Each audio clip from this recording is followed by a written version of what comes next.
Well, the Canadian government is, from a federal and provincial level, they are now actually trying to figure all of that out because all of this is happening so fast. But beyond the multi-billion-dollar approach that the Canadian government will take from a provincial level, Premier Doug Ford here in the province of Ontario, for example, he has noted that he is looking into potentially slapping on 25% tariffs on electricity to America. Ontario services for border states, including Wisconsin, Minnesota, Michigan, and New York. There's also non-tariff uh, potential retaliatory measures. What that will look like right now is still to be seen, but it has to do with how this country deals with American businesses, because, of course, there's so much confusion around this, as anyone could imagine, both on each side of the border.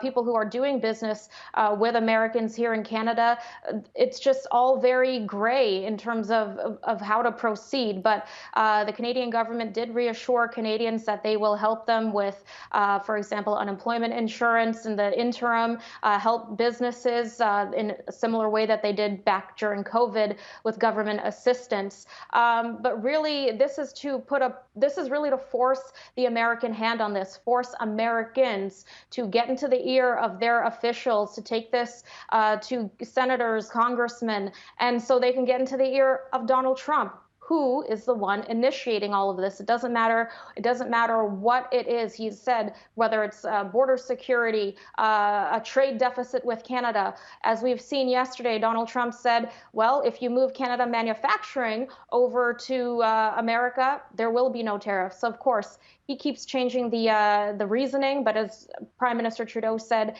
it's a null justification.